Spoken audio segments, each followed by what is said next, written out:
Kyler Murray and company going to Santa Clara on a crazy day with air quality index issues and the possibility of the game being relocated looming over everything until the plane took off from Arizona on Saturday and it looked like everything was a go.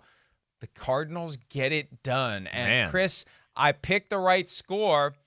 I just didn't go with the right winner as much as I wanted to. I talked myself out of it, and I wish I hadn't, because I had a feeling the Cardinals were going to do something. They competed well last year with the 49ers, and they had something ready for week one. And for the defending division champions, the defending 1 seed, to fall at home to go to 0-1 to a division rival. I know fans not there makes it feel different, but this is huge for the Cardinals, and it's huge in a bad way for the 49ers. It is. I mean, first off, I got to just talk about Kyler Murray for a second. I mean, what is it with these young quarterbacks? Mahomes, Lamar, Deshaun Watson. I'm just amazed at their maturity. They're just never getting flustered. Just nothing, never bat an eye, no matter how big the moment, who they're playing against. I'm just amazed by it. I really am. You know, and San Francisco learned a lesson yesterday. They had a chance. They really did. They had a chance early on to really kind of grab the game by its, proverbial horns or whatever and control it. All right? Thank you. Yes. Thank you. But they did. When you really look at it, they block punt sets up the Cardinals for the first touchdown. They have a 4th and 1 on the 1 foot line. They don't get a touchdown there.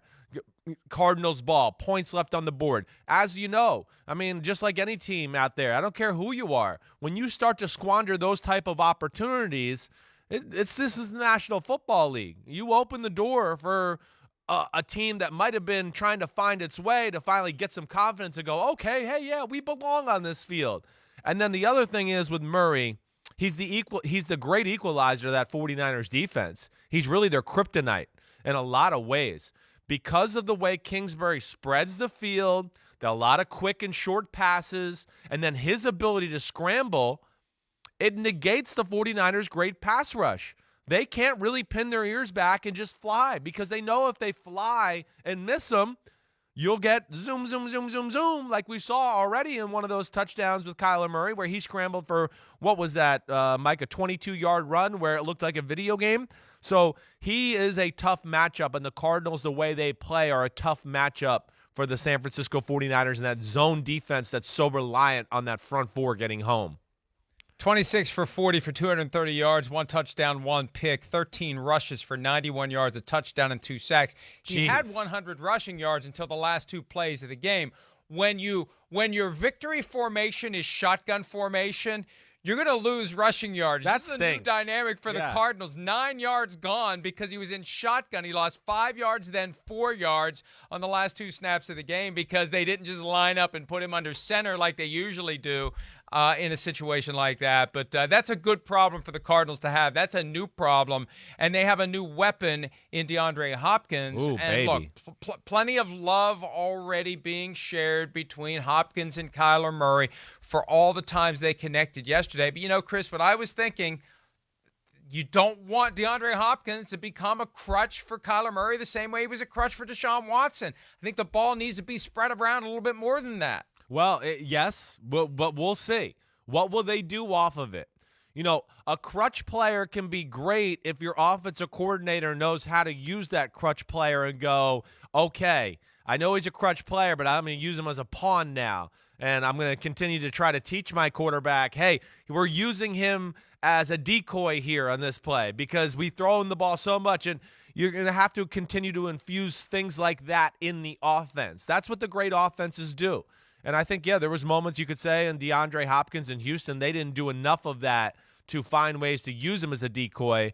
But we'll see. I mean, again, Cliff Kingsbury, second year in the NFL, continues to impress. Kyler Murray, that combination, they put pressure on you on the offensive side of the ball. And then, one of the big questions we had too was their defense, and they really played really good football yesterday against the 49ers. And, of course, the 49ers weren't at full strength either. So when you got George Kittle who gets hurt because of a crappy screen pass from your quarterback and he exposes them there, and then you have a bunch of receivers that are already banged up going into the football game, You saw a less than average passing attack and really an average game by Jimmy Garoppolo other than one play. And I just don't care who you are. When you add up all these things we've just said there, it's going to be tough to win a football game.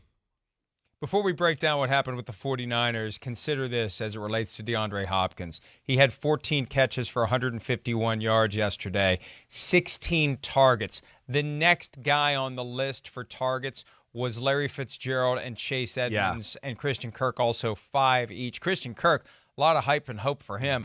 5 targets, 1 catch, 0 yards. But 16 targets for Hopkins, more than 3 times what the next guy's got. That that's won't a sign fly. of things to come. Yeah, that won't fly. You're right. It's not going to fly consistently. There's no doubt about that. That's why, again, it's the perfect matchup.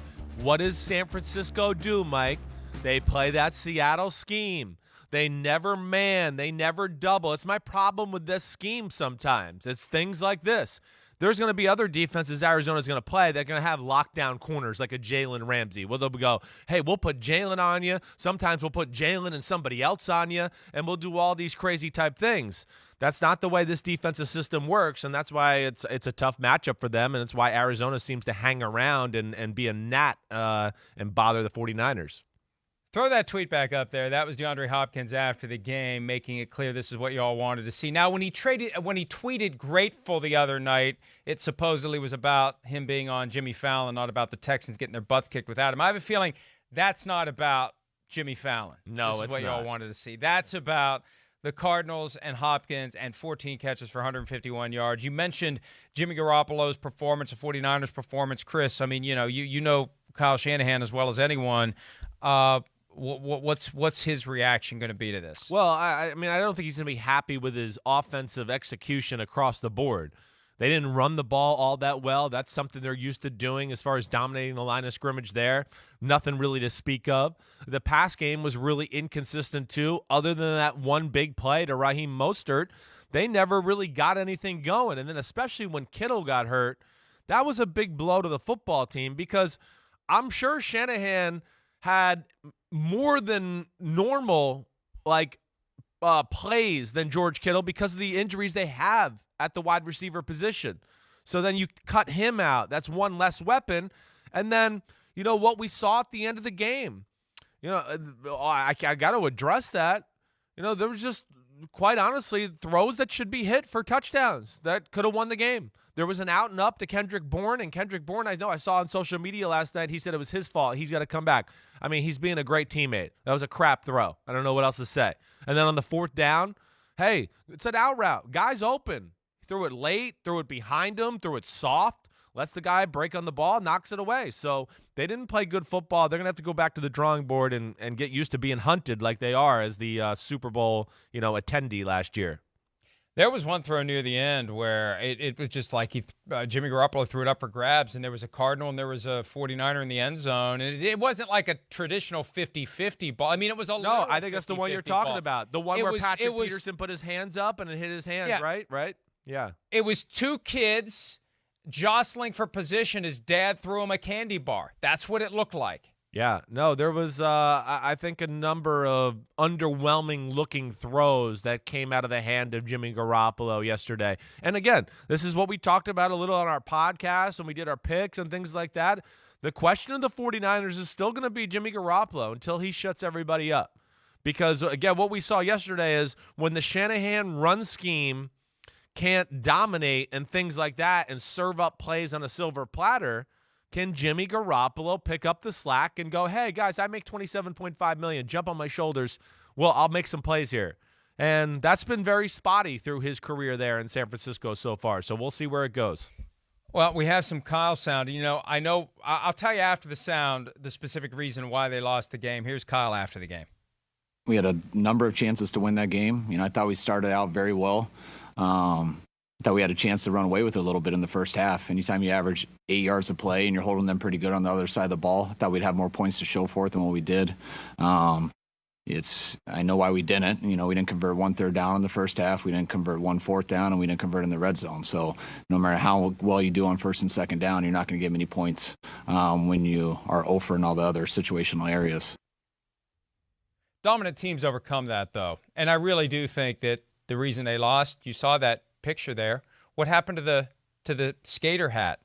You can't change hats. I thought his wife had made it clear to him he's got to wear the hat from last year. That is not the hat from last year. You're right. That's a new hat. That's why they lost. Period. All right. Analytics. Yep, analytics. You're right. That's next level analytics. I'm gonna have to send a text message over to the Shanahan family and tell them to get their crap straight. What are they thinking there? Yeah, but he said it. That was a great explanation.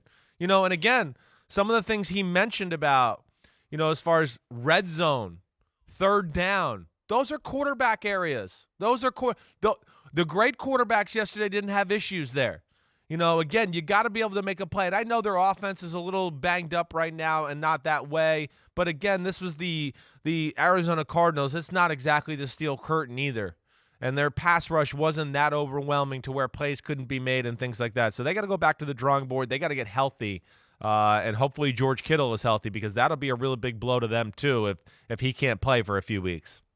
And that's where stats can be misleading. Consider this. Jimmy Garoppolo's numbers were good, and his passer rating. And I like the passer rating stat because it stands the test of time. It's been around forever. It's apples to apples. But Jimmy Garoppolo had 103 passer rating yesterday. Kyler Murray had a 78. Yeah, any it's wrong. Better quarterback was yesterday? Exactly right. Wrong. Exactly. You know, I mean, yeah, it's too much put on completion percentage and just touchdown passes. You get too much of credit for that at time. I mean, yeah, it was a nice play to Raheem Mostert, but you and me could have thrown that. Come on.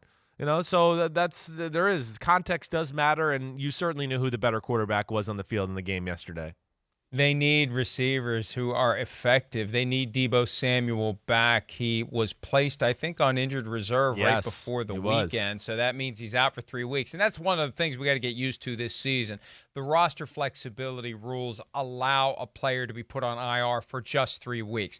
Usually, you hear that and you think, this is bad, this is serious. And they have stressed you can use it this year for minor injuries because they want to have maximum players available in the event of a COVID-19 outbreak. And it's going to create a situation where there will be teams that stash players. But that's fine. They're accepting that because that's the balance they're striking to ensure that maximum players are available. Hey, Debo's not going to be available the first few weeks. Get him off the roster. Get someone else on. So that's just one more body that's here in the event that we have an issue with COVID-19. But you know what? The best news is, even though it was weird yesterday to see all those empty stadiums, not a hint, not a whiff, not an issue with the pandemic. Hopefully that will continue. Hi, I'm Mike Tirico, and thanks for watching. Make sure to hit subscribe for the latest news and highlights from NBC Sports.